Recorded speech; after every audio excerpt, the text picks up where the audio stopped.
Okay, so hi guys. Hello, welcome to my first ever video. This is gonna be kind of chaotic, it's gonna be kind of fun. I'm doing a review video of the whole V.E. Schwab Darker Shades trilogy. It's gonna be fun, it's gonna be interesting. So I'll tell you what you're in for. So right now, my whole playout for the video, I'm gonna go into a very spoiler-free section because my whole thing is I like to go into books without knowing anything. So I'm just gonna give you like 5 keywords and my star rating, and then you could take off flying, dive into the book by yourself, see if it interests you. My number 2, I'm gonna actually do an actual spoiler-free review. I'm gonna try because it's for a whole series. That's kind of the thing. And then finally, I'm gonna get into my discussion. I'm gonna share my thoughts on the book, what I liked, what I didn't like, what I learned from like a perspective of someone who likes to write, likes to read. It's just going to be a lot of ranting, a lot of rambling, but a lot of fun as well. Okay, so when I jumped into this book, I'm gonna admit I knew absolutely nothing about it. Literally what I did is I searched up on Google best fantasy books, and like on multiple websites it said within the top 100, with top 50, top 25, you could see a darker shade of magic. So I was like, you know what, I'll give it a chance, because especially the cover, it's very recognizable. I was like, yeah, I've heard it, it's been around for ages, let me give it a chance. So I picked it up, and I knew nothing about the characters, nothing about the plot, just that it was fantasy, which is how I like to go into books. And no, this is not setting up for failure. I feel like it allows you to experience the world for yourself. I implore you guys to do so as well. In fact, if you guys also want to experience the book in the same way, this is my 5-word elevator pitch and 5-star rating. Just right off the bat, so you can just go, have a nice day, and peace. You could stop listening to me ramble like a crazy lady. Okay, so if I were to explain the series, I would probably use the words magicians, London, hard magic, brawling, and pirates. Hard magic counts as 1 word. But yeah, those are my 5 words. YA third-person character-driven. That's another way to sum it up. And that's what you get. That's like 5 words summary, key points that stand out. And yeah, I also gave the first book 4.5 stars. I love the first book. I thought it was so much fun. The rest of the series, I gave the series as a whole 3.5 stars. The second book was also pretty great. I gave it a 3.5, 4. And then the last book, it's the last book. Yeah. So if that interests you, you should totally read it. Okay, so for the rest of you, thanks for staying tuned. Just a brief summary for those of you so you actually know what you're getting into. We follow our main protagonist, who is a magician, and his name is Kel. And he is a special type of magician who is known as something called the Atari. Kel, he's an Atari, which basically means that he could do all sorts of magics that are apparent in the world, and then some. The Antari are like, they're super rare magicians. Of all 4 Londons, there's only 2 of them. And they're really prized and coveted because of that. And you might be like, Naya, 4 Londons? Like, last I've heard of Earth, there was only 1. And that's the thing. So, okay, so this is like the really cool part of the world. It's one of my favorite parts of the whole thing. It's so much fun. Imagine like parallel worlds stacked right on top of each other. That's just how I imagined it. And like each world is like its very own world. It has its own geography, own languages, own countries. All 4 worlds completely different, except for some reason, everywhere in the exact same spot where they're stacked on top of each other, they all have a place called London, and they speak the same languages, and for some reason there's like something connected between the Londons, which I thought was like, wow. 4 Londons, I'll explain them to you. So 1, we have Red London. That's the world that Kel is from. It has like the most vibrant of magic. It's the richest. It's like regal, it's fun, it's like beautiful, you know? Next, we have White London, where like the magic there, it doesn't flourish like it does in Red London. They still have access to the magic, but it's like corrupted. Like everyone's corrupted by the power and the want for magic, and it just makes them icky people. It's like dark, everyone's starved, they're starved of magic. They're like starved children, but on magic. Okay, and then we have Grey London, which is our London in this world. It has no magic. It's like cut off magic. There's nothing there. And then there's Black London. We don't really know anything about it other than it's evil and dark and gets sealed off from everyone else. So that's the world that we're thrown into. So the Antari, the thing that's so special about them is that they can actually travel through the different parallel worlds. And Kel, our main person, he acts as an ambassador because of this. So he jumps between the different Londons to deliver messages from his king and queen to the other bleeding rulers of the different Londons. Anyways, but because Kel is able to travel between the worlds, and he's one of the only people, there's only 2, him and another person who could do this, right? So he makes a business out of this for himself. He's like, you know what? I'm gonna get me some valuable stuff. So he makes this business out of this thing where he carries trinkets between different worlds, but accidentally he carries something over to a different world that he wasn't supposed to, and then chaos ensues. And that's just where it picks up. He meets this this girl named Delilah Bard. Hey there, Delilah. She has ambitions and dreams. We get to know her, we get to know him, and yeah, that is the summary. I know it's kind of heavy, but keep up, people. But yeah, back to my star readings. I gave the whole series a 3.5, right? I think it deserves that title because overall it's a great series. I liked it. The characters were great, like especially the character growth between the series. Oh my goodness, mwah. So good.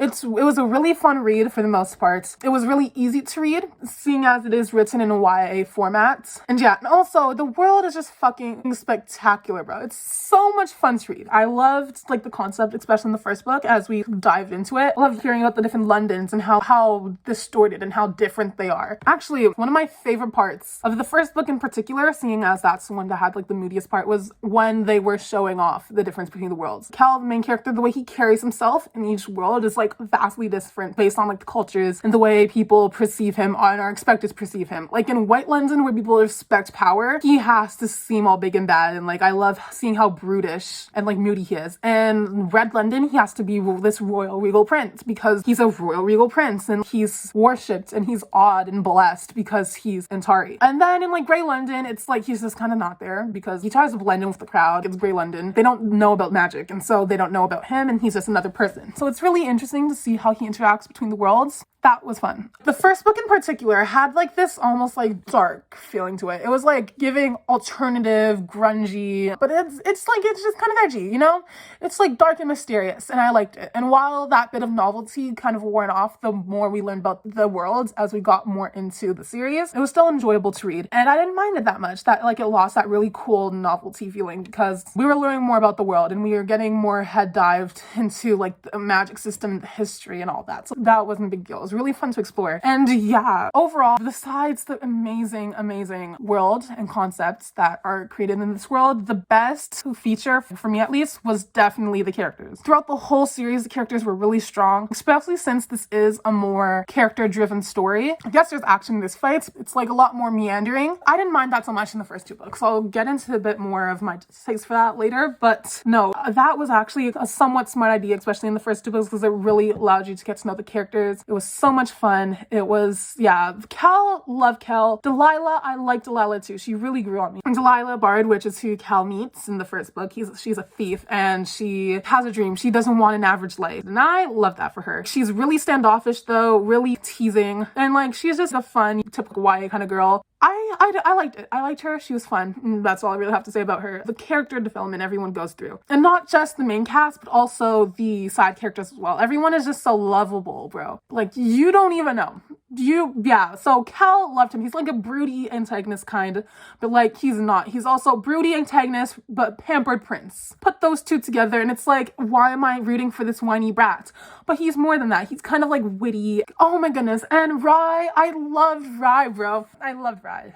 He is like this like lovable gumball who's just like charms people. And you see his character arc as you go through the story. He's probably one of my favorite besides Cal and Delilah a bit. But yeah, like all three of them, they're like precious gumdrops, especially Rye. Yeah. Rye is so cute. The only thing about the characters that was a bit iffy if you are getting into it is the relationships between them. Platonic relationships. Oh my goodness. Like, mwah. They are so good. Relationships between the two brothers, Rye and Cal, they are amazing. I love them. That's like my favorite relationship throughout the whole book, is how they treat each other and how they express their brothership. I love them. Number two, I also love just the more playful banter that people have between characters. There's a character that comes up later in the series, Alucard. I'm not going to spoil too much about it. He has a really fun relationship with Delilah, and like, it's really playful, and like, they're great friends. I love to see it. I love to see how they banter with each other. That's great. The only thing that comes up is relationships when they come to a romantic sense. When there's nothing serious going on between them, I like the tension that V.E. Schwab was able to bring up in some of the characters, especially when it comes to the more serious relationship within the series, because there's one that's pretty serious. There's a lot of yearning and slow-paced teasing as they went about it. And like, there's also plot beats that just made you giddy. You're like, oh my goodness, like all the feels. It was really fun. It was really fun to engage in the book in that way. The second half, it was a bit more sappy, and it didn't fit the tone of who the characters were. Then I was kind of like, fine. But the good thing about the relationships, especially in like the first book in particular, the romance kind of took a seat back and like plot happened before that. So I appreciated that. It wasn't like a typical YA fantasy where they put romance on the forefront. So it's not that big of a deal. It's still an enjoyable read despite kind of the more iffier parts of romance. And so I don't think it's going to be that big of a distraction if you also might agree with me. Another thing I wanted to mention was the writing for the series as a whole. If you like prose, this is a really easy to read book. It's not flowery like a lot of high fantasy books type to be, seeing as this isn't really high fantasy. It's more of an urban fantasy read, and it's also a bit more YA. So the paragraphs are short, the lines are snappy, they're concise, they're clear, they're easy to read, it's easy to read through, but it's not like you see sometimes you're like, oh my goodness, that sentence is great. Like, I need to highlight that. It's making me happy. There's not a lot of that because the writing is almost invisible. It breathes the world to you so that you see the world and not the words, if that makes sense. Also, another thing I want to mention, that just to point out, was that the fight scenes in this book, extremely well written. I hate fight scenes that like have jargons of paragraphs and it's like I just want to like make it fast, and it is fast. So like it's the fight scenes, especially in the first book, they feel so gritty with magic, and so like there's always an edge to the fighting, especially in the first book. I think the first book is the best book in the series, guys. The way they use magic, the way they explain the magic while they're fighting and incorporating that into the fighting scenes, it also works. It's not like other things where like the magic is too complex to really understand how it's working in the fight scene. It's really straightforward, to the point. You understand what's happening and it's fun. It's fine. And then the last thing I wanted to touch upon, I touched upon it a bit about the character-driven plots, but I have a lot more to say about that. So usually I'm not a fan for character-driven plots. I appreciate them at certain times, but usually I don't. For the first two books, I did not mind the character-drivenness of the plots. It was meandering in a way, yes, but in the first book in particular, there you have an end goal that you know where you need to go. It's a kind of a stereotypical plot. You know how it's going to progress. They tell you kind of what the big bad is, but you could predict it as well. And so even though the plot kind of dwindles at times, you understand how you're going to get there, and so it doesn't feel as slow pacing. They had a few twists and flares because it's a beautifully unique world, and so you don't really mind so much the comfort of the read and like how predictable it could be. It's a fun read to read nonetheless. The characters are amazing, the writing's great, there's fight scenes, there's enough to keep dragging you along even as the characters make stops and they have talks and blah blah blah blah. The second book, there wasn't really any of that, but they did have tropes that made you feel warm and fuzzy, that like, caught you to the end of the book and it got you there quick. For example, one of them was masquerade balls and tournaments. Those are some of my two favorite tropes, and so it was really fun to ride the wave of giddiness to get to that point to the end. So I enjoyed that a lot. So I didn't mind the more character-driven subplots and plots in general where like they tried to figure out what they wanted and romances and stuff and what they want to do, what they want out of life, how they figure out like the griefs that they go through. I didn't mind that. It was a fun book. The second book was a fun book. The first book was the most technically well done. The second book was just a fun book. One character-driven plot did not help, however, was with the last book. And I know you guys are probably like, Naya, what is up with this last book? Like, you don't seem to have anything good to say about it. I feel like the last book, for me, it wasn't a very satisfactory end to a series. I'm not gonna lie. I don't want to go into too many spoilers. I don't want to like give you a bad impression. And honestly, my take from what I've seen is in the minority. For the videos I've seen on both TikTok and YouTube and Goodreads, a lot of people love the last book. It's their favorite book in the whole series. For me, though, I didn't like how they kind of dragged their feet to deal with the big bad. They made the big bad seem like so great. And yet the steps that they're taking to beat them, like half the time they're dragging their feet, they don't know what to do. It's because it's character driven. They need to find the motivation to do it. It's not like there's a plot that they need to follow. And when they do find a plot that they need to follow, it doesn't seem as satisfactory of what could be happening. They have other things thrown in that I feel like were poorly done. It wasn't complex at all. It was repetitive, it was small-minded, and it was unsatisfactory. Hey guys, Editing 9 here. I was going to clarify what I meant in this part because it is not clear.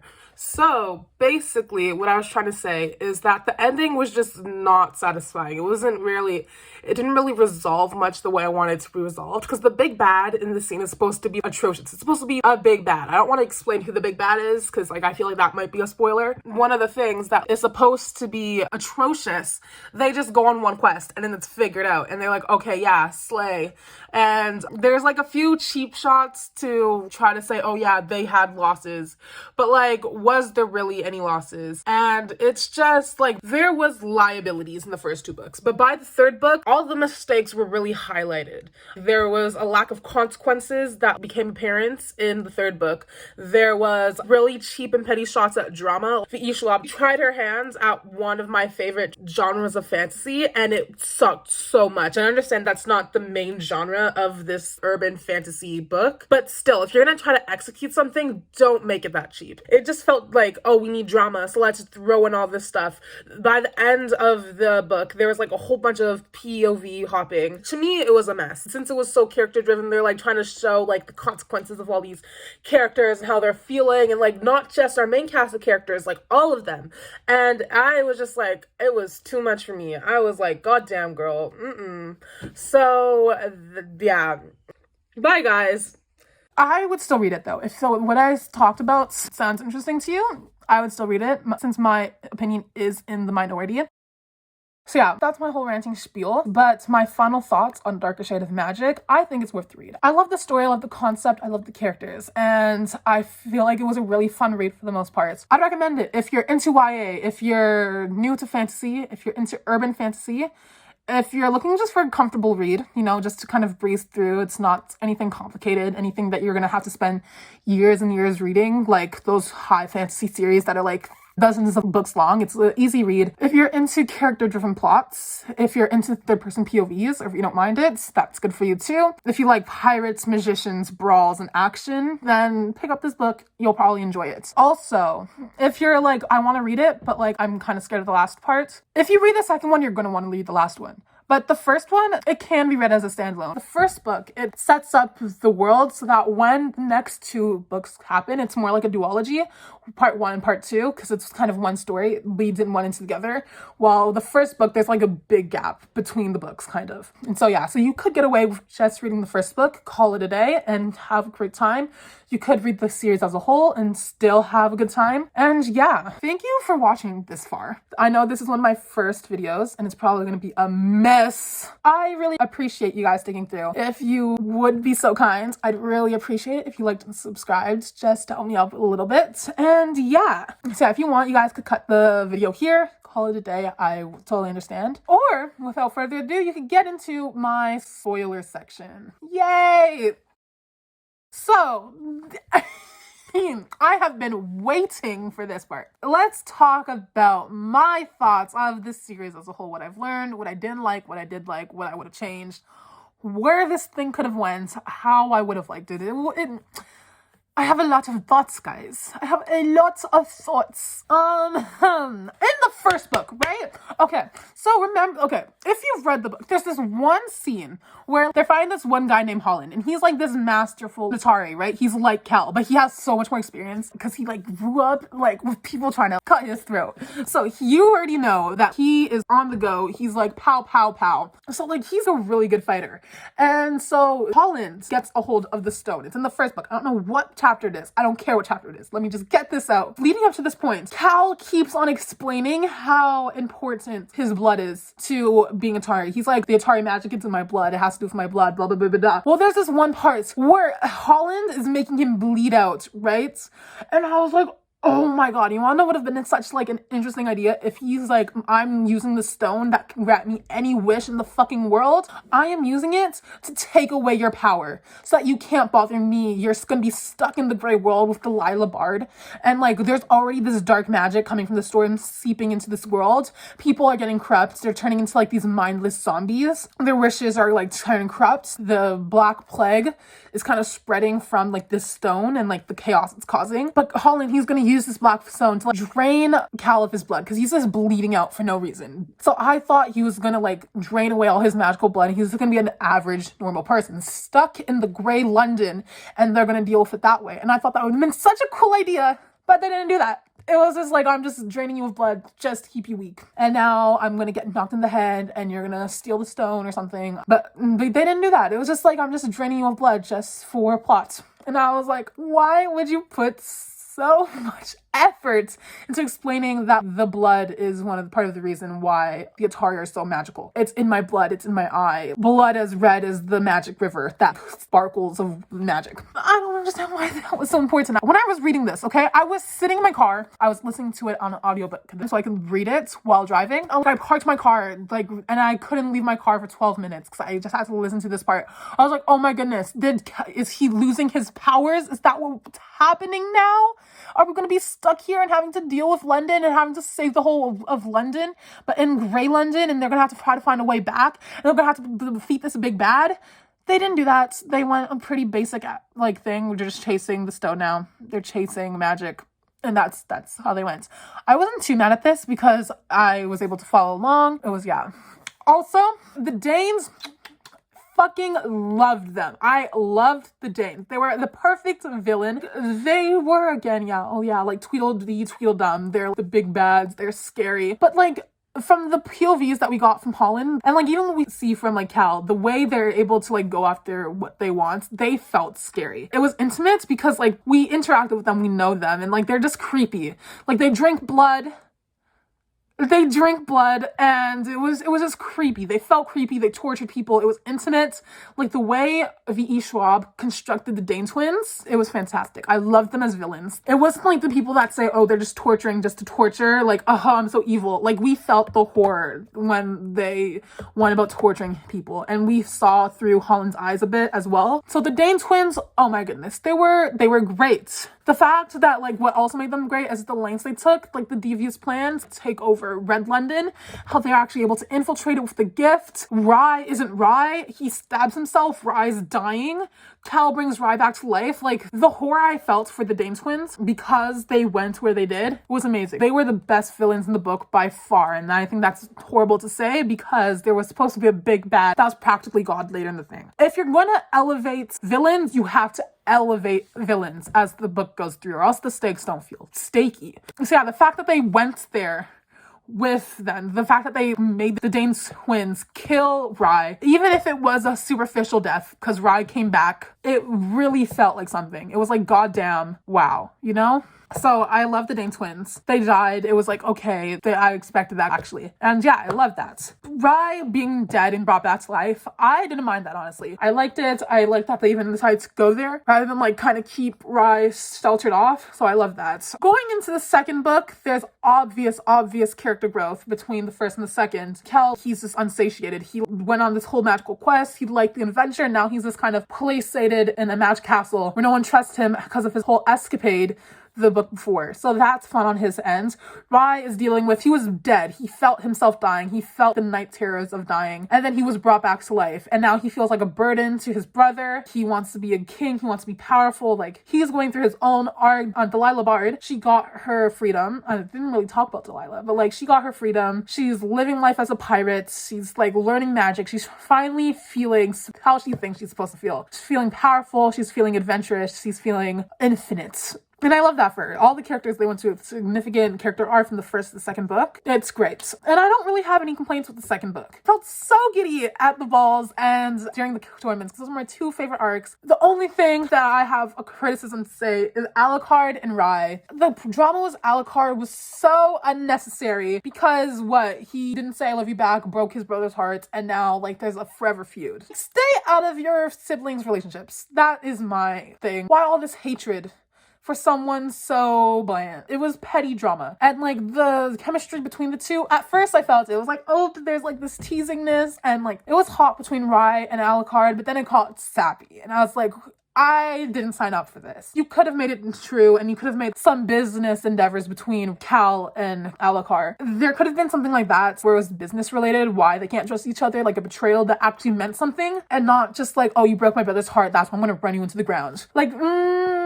No. So I thought that was really petty. I didn't like that, but thankfully it was kind of in the background, not that big of a deal. Cal and Delilah, they are what they are. I found it fun when they were yearning for each other. They're oh, I don't know. But when they got together, I didn't like them together. It was whatever. It wasn't great. It wasn't bad. But But the ending, though, the ending was great. So Holland, they tried to give him this whole morally gray arc. He comes back. I think I explained this part. So what happened in the last book, they threw him into Black London with the rock that is magical chaos. They throw him in. He comes back making a deal with a god. And so the whole thing was, I don't want you in my body, Mr. God. This is Holland talking. Mr. God, I don't want you in my body, so instead, I'm going to give you another Antari whose bodies you can control, because he's the one who fucked me over in the first place, and his name is Kel. And so, Holland sends one of his spies to go pick up Kel, who was thrown into the dungeon, also, by the way. So yeah, Kel was thrown into a dungeon because he disobeyed the king, and like, that was a big betrayal. He's like, oh my goodness, I can't believe my father figure threw me into a dungeon. The parental strife of that, was so good.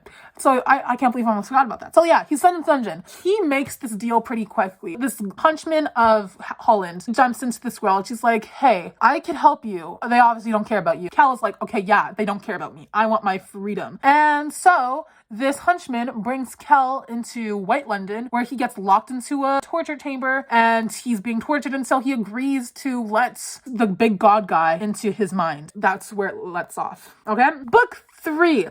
So, Kel is practically dying. He's being tortured, his magic's being cut off from him, and since he's dying, Rye is dying as well. He's dying. Everyone's like freaking out because Rye is like, since his life is attached to Kel's, Rye's well-being is dependent on Kel's well-being. But Kel's not doing good. He's like breaking all his limbs. He's being stabbed and stuff. And while he could hold on, Rye cannot. He's feeling all the pain Kel's going through and then some. He's practically dead because Kel is cut off from his magic because of these magical cuffs. And it's just not going good for Rye. Everyone in Red London, since they can't do anything, they're just kind of like, oh my goodness, what are we supposed to do? Oh my goodness, my baby's dying. Oh, the prince is dying, guys. And like, shit's going crazy. Delilah, thankfully, is smart enough to figure out, oh my goodness, I'm kind of an Antari now because I have powers. So she jumps over to save him. And because Kel escapes, the deal the god guy and Holland make, that means the god guy can take Holland's body. I didn't explain this part, but it happens, okay? So he takes his body, and by taking Holland's body, he decides, I'm done with White London and using all my power on this place. I want a better place, Red London, because it has more magic. And so he jumps into Red London, and the god guy, right? And he wreaks havoc. And this is just where the book goes downhill, in my opinion. So the god guy, god shadow guy, he has a name, but I don't care enough to use it. They describe him as a god. He's literal magic. He's a depiction of literal magic, and so he is going crazy. He's making everyone want to worship him. He's making mindless minions out of everyone on the street. And now that Kel, Delilah, and Holland and everyone, they're back in Red London, it goes downhill, bro. Oh my god. Okay. Number 1, the lack of consequences was getting on my nerves, okay? No one dies in this book. No one of importance dies. We know Rye can't die because Kel has to die for Rye to die. And Kel can't die because he doesn't want Rye to die. And so that's a really big thing where like Kel is not sacrificing his life because Rye depends on him. So he can't die and he's not going to die. He doesn't die. Delilah doesn't want to die. Holland doesn't want to die. No one wants to die, bro. And it's like, why? Why are you killing off all the side characters? Why are you killing off all the parents? Like, they're the ones sticking their necks out and they don't even get a neck. Delilah loses an eye because, oh my god, it's so edgy. Holland loses his eyesight because, oh my god, it's so edgy. But he can't lose his fucking head. Like, I would appreciate if Holland died. Right now, yeah, there's just no consequences. No one's gonna die. The deliverance in the first book, when compared to this one, it's underwhelming. It's not fun. It's like, what the heck, bruv? What the heck, bruv? And, yeah. Also, okay, the violence as it goes on throughout the series gets kind of lackluster. Like in the first book, the fighting scenes was so good. In the second book, it was pretty okay as well. But in the third book, they're killing just to kill. They're trying to be all gritty. They're like, oh yeah, we're fighting. We're so badass. Like, there were stakes when they were fighting in the first book. Our main protagonists did not know how to fight. They were inexperienced. They didn't know what they were doing. They were hesitant to kill, and they had morals. Like, they killed only when necessary, blah, blah, blah. As the books go on, as they grow, they kind of shed all that. They shed their lack of of experience. They shed their hesitance to kill. In the second book, there were still restrictions, like things that were holding them back. Yeah, they didn't have the fear of morals and lack of experience, but Delilah was using her powers for the first time. That's part of why the fights in the tournament felt so interesting. And then for Kel, he was only restricted to 2 powers in order not to reveal himself. And so that was also a challenge for him, but it was also fun to watch. So there was still that vulnerability. The third book, there's none of that. And then that just creates like these meaningless fights. And so that kind of got on my nerves as well. It's like, why are we fighting like this? Why are we babies? And yeah, no matter how much blood and killing and stuff you put in the book, it doesn't make it any grittier. And I think at that point, they were just following trends. We expect action in a fantasy book. I'm not going to lie about that. But at what point? You know, don't be all gritty just to be gritty. Have a fight scene, but have some stakes in it. That's what I'm asking for, okay? Make them feel vulnerable. Unless the whole point was like, oh, I'm a badass, like watch me slay these people, blah, blah, blah, blah, blah. I don't know. Meaningless killing to me isn't fun. It doesn't add anything. And so I did not like that. Second thing, failed evolution. Like, okay, I know I'm already talking about this, but how can you go from the Danes that were fucking terrifying to this magic god? Like, the way they defeated this god was so anticlimactic. Oh my god. So they go on a quest to find this bottle to contain his soul. That's what they really want to do. But like, the way that they go about fighting him, they say, oh, he's egotistical and we're using that against him. Okay, sure. But still, it felt so bland. How are you gonna fight a god like that? If you're gonna fight a god, you need to play with bigger stakes. You need better people to fight an actual god, you know? It needs to feel big. And the stakes, how is this world shattering, but it can't even leave the city? Okay, it can stay secluded into the city. I understand that. It's like, stay in London, okay. But like, he wants to corrupt this whole world. He corrupted already, like, a whole globe. Think of it like that. Parallel dimensions, he already corrupted a whole globe because he was stuck in Black London, and he is the reason why it corrupted. It was like shriveled. And he did that quickly. So why is he taking his sweet old time? They're trying to make it seem like a world-threatening threat, but it doesn't feel that way, bro. The way they contain it, it makes the whole thing seem so petty and so small, rather than actually making something of himself. He wants to be worshipped, so he's making himself a castle, and he's like taunting them kind of. And it's not even like, oh, I'm taunting you because I know I'm better than you. It's like, I'm taunting you because I'm trying to prove that I'm better than you. It's one thing if you're like, haha, you tiny people. But it's another thing like, look at me, I'm better than you. Like, it felt so blah, blah, blah. I did not like that. He's basically a god. He's all powerful. He feeds on the world and on chaos. But like, at the end of the day, he has no ambition. The Danes, they had ambition. He just wants to be powerful. But why? The Danes, they were starved of power. They think power is it, and like, they crave it. You understand why they crave it. You see the lengths they go through to get it. He just wants to be powerful because he can be. The failed evolution, like, if you take one bag, it's supposed to be bigger than the next. And I feel like that's why this book fell so flat. They didn't prove that he's a big bad either. Like, yeah, he's taking over the city. He's putting all these people under their spell, and they're just going crazy, and yeah, they're not technically dead. Okay, all the people that are dying, they're just more so under a spell of this like bad guy, right? So that's boring. We already saw that in the first book when people went dark. They were corrupted by the black magic. We already saw that in the first book, okay? You're being repetitive. You're not elevating at all. You're not proving yourself that you're powerful. You're not proving that this enemy is difficult. You're literally just going on a pirate scavenger hunt to find an item, and you're coming back and you're just going pew pew. That's all they do. And then the people stuck in the palace are like just staying in the palace doing nothing. And yes, I understand that there's political strife going on, but you want to know what's up with the political strife? It's not good. It's so petty. It's so poorly done. And maybe that's because political fantasy is my favorite parts of fantasy, but it's so bad. While they're dealing with this enemy, they could have been dealing with like the political stuff, especially since other countries came into the city to fight with them. But I feel like the way they went about it made no sense. Me personally, I would have put like, you know, the really mature like uncle guy, I would have put him to like do the strife. Like, yeah, he was wise, but because he's wise, he sees an opportunity for the taking. I felt like it was kind of like, oh, I'm trying to shock you guys. I think it was really poorly done. It was petty. I don't think political situations was her strong suit. Familial relationships, that was deep. I loved that. It was great. But yeah. Also for lack of consequences, why are these people defying logic? Like, understand the Atari are built different, okay? They're built stronger. They have magic in the bones. They can endure longer. But why are you getting banged in the head? You're breaking your fingers. You're bleeding out. You're being stabbed every other page. You're getting up and you're running.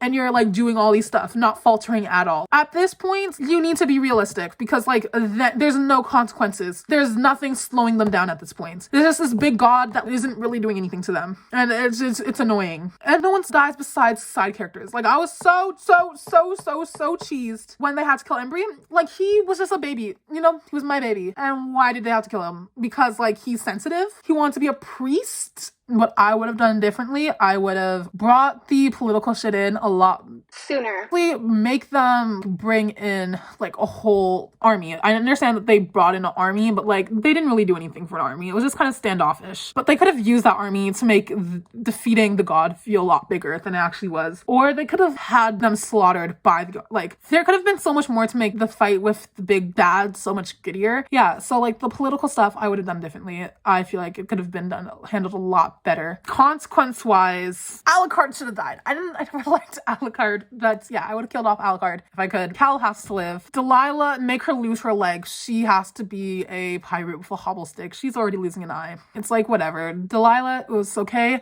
Also, I feel like the fact that how they end up together, Rye is now king, right? Cal promised to be by his side. And so I would have think it would have been like a really fun thing to see them choose to separate. Cal being like, I need to stay with my brother right now. I need to help him rule this country. It literally just went to shambles. He has to deal with so much shit. And he's just gonna leave to go adventuring with his girlfriend. Like, I understand he deserves it. And I feel like he might be able to do that someday. But I don't think right now is the time. Delilah's not giving up her ship. I would not want that for her. That's not her character either. So Delilah being like, I'm leaving. And Cal being like, I know. I'll see you when you're in the city again. I feel like that would have, the yearning, that is their thing. And I feel like I would have been so down with that. Alucard would be dead. So Rye would just have to figure out how to be king as best as he can. Have to deal with the relationships, the blowouts of everything with their other kingdoms. And yeah, that's my thoughts.